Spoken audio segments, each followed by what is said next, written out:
ہی ایک مومن کے لیے، ایک مسلمان کے لیے رسول کی روش کو اختیار کرنا، مہدی کے فرمودات کے مطابق زندگی گزارنا، یہی ضروری ہے۔ تو الغرض قرآن عظیم میں ہی یہ بتایا گیا، اللہ تعالیٰ حکم دیتے ہیں، مسلمانوں کو بتاتے ہیں کہ ما آتاکم الرسول فخذوہ، رسول تمہیں جو پہنچائے، پاسٹ ٹینس کا اور فیوچر کا، پریزنٹ کا، سارے کے سارے چیزوں کو مانو، ماضی کو بھی، حال کو بھی، مستقبل کو بھی، قیامت تک آنے والی ساری باتوں کو بھی۔ تو اللہ کے نبی جو دے رہے ہیں، ما آتاکم الرسول فخذوہ وما نہاکم عنہ فانتہوا، بتا دیا گیا کہ لینا کیا ہے اور چھوڑنا کیا ہے۔ رسول جو بولے وہ لے لو، رسول جو عطا کرے وہ لے لو، رسول جو کرے وہ کرو، رسول جیسا کرتے ہیں ویسے کرو۔ سونے کا بھی طریقہ بتایا گیا، اٹھنے کا بھی طریقہ بتایا گیا، وضو کا بھی طریقہ بتایا گیا، نہانے کا بھی طریقہ بتایا گیا، کھانے کا بھی طریقہ بتایا گیا۔ ہر چیز کو، ہر طریقے کو لے لو، اور جس سے منع کر رہے ہیں اس سے رک جاؤ۔ تو آج اس آیت کا الٹا ہو گیا، آج اس آیت شریفہ کے خلاف زندگیاں ہو رہی ہیں، یہ فیکٹ ہے۔ اگر حق نہیں بولتے ہیں تو پھر گریبان پکڑا جائے گا۔ آج آپ دیکھ لیجئے، جیسا کہ میں نے عرض کیا کہ اپنے دل بہلانے کے لیے غالب یہ خیال اچھا ہے، ویسے ہی جہاں اپنے مقصد کی بات ہوتی ہے، میاں ولیمہ تو سنت ہے نا، ہاں ولیمہ سنت ہے، لیکن شادی کے دن 50,000 کے پٹاخے چھوڑنا سنت نہیں ہے۔ یہ کہاں کی سنت ہے؟ خرافات میں مبتلا ہے۔ مہدی علیہ الصلوۃ والتسلیم کی بعثت مبارکہ ہوئی تھی، رسول کے اصل دین کو ثابت کرنے کے لیے، دین کوئی نیا نہیں لائے تھے۔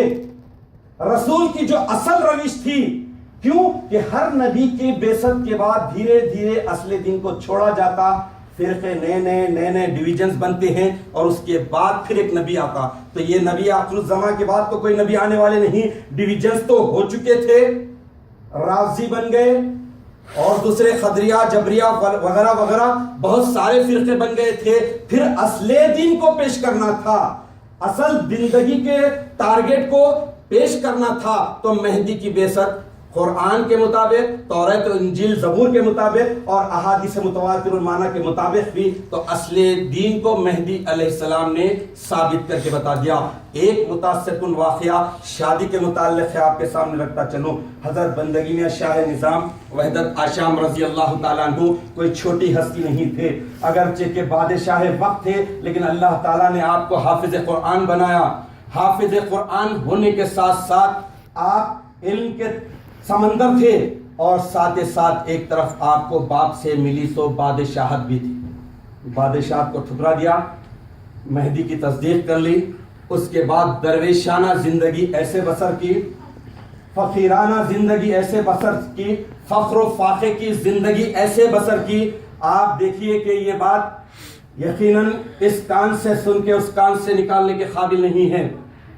بادشاہ وقت تھے، اپنی مرضی سے وڈرا ہوئے، اس کے بعد اپنے بھائی کو سونپ دیا، اور اس کے بعد مہدی علیہ السلام کی تصدیق کر لی۔ وقت گزرتا گیا، آپ کو اولاد بھی، آپ کے سب سے بڑے بیٹے حضرت شاہ عبد الرحمن رضی اللہ تعالیٰ عنہ شادی کے قابل ہوتی ہیں۔ تو ایک مہاجر مہدی بندگی ملک معروف رضی اللہ تعالیٰ عنہ، ان کی بھی بیٹی شادی کے قابل ہوتی ہیں۔ گزرتے گزرتے ڈسکس ہوتا ہے کہ میاں میری بیٹی جوان ہو گئی، وہ کہتے ہیں کہ میرا بھی بیٹا جوان ہو گیا، چلو دونوں میں رشتہ کر لیتے ہیں، شادی کر لیتے ہیں۔ تو کوئی فنکشن ہال بک نہیں ہوا، ہاں کہہ دی۔ اس کے بعد مغرب کے بعد نکاح ہوا، نکاح ہونے کے بعد میاں بیوی ملے، تو دلہا دلہن جب مل رہے ہیں تو پیوند لگے ہوئے ہیں۔ چند سال پہلے بادشاہ وقت تھے، ان کے بیٹے کی شادی ہو رہی ہے، اور شادی میں کچھ بھی نہیں ہے۔ اس کے بعد دلہے میاں دیکھتے ہیں کہ دلہن کراہ رہے، بے چین ہو رہے، مضطرب ہو رہے ہیں۔ تو دلہے میاں پوچھتے ہیں کہ بی بی کیا بات ہے، آپ کیوں بے چین ہیں، کیا ماجرا ہے؟ تو وہ کہتے ہیں کہ میرے سرتاج، میرے دلہے راجا، بات یہ ہے کہ 3 دن سے میں نے کھانے کا ایک دانہ تک نہیں لیا۔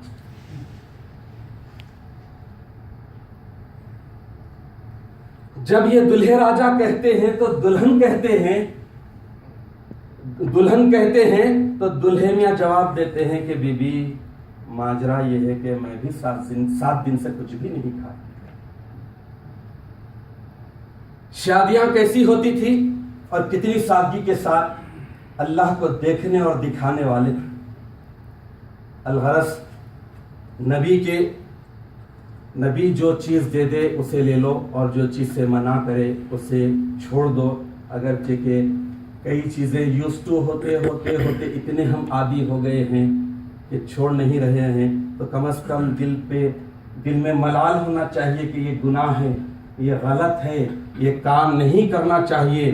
دل میں بھی اگر برا نہیں مانا جا رہا ہے، اور دل میں جو کیفیت گناہ کے تعلق سے ہوتی ہے، حدیث شریف میں آیا ہے کہ ذالک اضعف الایمان، یہ ایمان کی سب سے نچلی صفت ہے، نچلی کیٹیگری ہے۔ تو دل میں بھی برا نہیں مان رہے ہیں تو پھر یہ تو ایمان نہیں، بے ایمانی کی بات ہے۔ حاضرین محترم، آپ ہم جس گروہ سے تعلق رکھتے ہیں اس قوم کی تاریخ پر نظر ڈالیے۔ ہر صاحب دائرہ مہدی علیہ السلام کے فوری بعد حضرت بندگی میراں سید محمود ثانی مہدی رضی اللہ تعالیٰ عنہ جب امامنا کا عرس شریف کر کے بھیلوٹ شریف آئے، ہجرت کر کے 1 سال کے بعد دائرہ باندھا، اور وہاں پر بہت سارے اصحاب مہاجرین سبھی تھے۔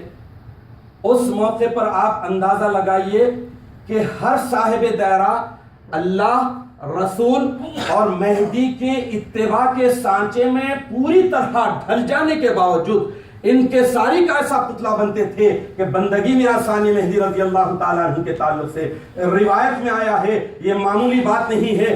آج کا ہر شخص یہ سمجھ رہا ہے کہ میں پیر کامل ہوں، مرشد اعظم ہوں، تو دیکھو سب سے بڑے مرشد کیا فرما رہے ہیں۔ بندگی میراں ثانی مہدی رضی اللہ تعالیٰ عنہ ایسا ہی مجمع کثیر رہتا تھا، اتنا مجمع رہتا تھا کہ بھیلوٹ کے تعلق سے آیا ہے کہ 22 بیل کٹتے تھے۔ اس مجمع کثیر میں اپنے آپ کو اپروچ کر کے ارشاد فرماتے ہیں کہ دیکھو بھائیو، مقصد حیات کو حاصل کرنے کے لیے نبی اور مہدی کی اتباع کے سانچے میں ڈھلنے کے باوجود محبت الہی کو پانے کے جذبے کے تحت میں نے جو اتباع اور پیروی کی ہے، اگر اس میں رسول اور مہدی کی روش کے خلاف رمق برابر بھی چھوٹا بھی عمل دیکھتے ہیں تو مجھے پکڑ لو، نہیں تو میں تمہیں حشر میں پکڑوں گا۔ اپنے آپ کو اپروچ کر رہے ہیں اور اپنے آپ کو بتا رہے ہیں، تو بتائیے کہ نبی کی اتباع کرنے والے محبت الہی میں ایسے رہتے تھے، معرفت الہی کی بلندیوں پر پہنچنے کے باوجود ان کے ساری کے ساتھ اپنے آپ کو بتاتے کیا ان کے پاس تھا؟ جن کا بال لا الہ الا اللہ ہو ان کے پاس خطا کہاں آ سکتی؟ محفوظ عن الخطا، خطاؤں سے محفوظ ہستی۔ اور آج آپ ہم دیکھ لیجئے کہ خطاؤں میں ڈوبے ہوئے ہیں، چلتے چلتے کہیں گرین سگنل ملتا ہے تو ایک آدمی کی کر کے مٹکتے پھرتے ہیں کہ ہم نے بہت بڑی تیر مار لی ہے۔ حاضرین محترم، اب تک کی جو گفتگو تھی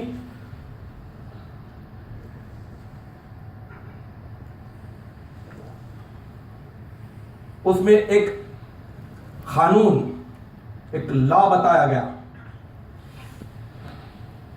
ایک دستور بتایا گیا کہ ان کنتم تحبون اللہ، اگر تم اللہ کی محبت کو اختیار کرنا چاہتے ہو، اگر کرنا چاہتے ہو، مقصد حیات کو پانے کے لیے معرفت اختیار کرنا چاہتے ہو، فاتبعونی۔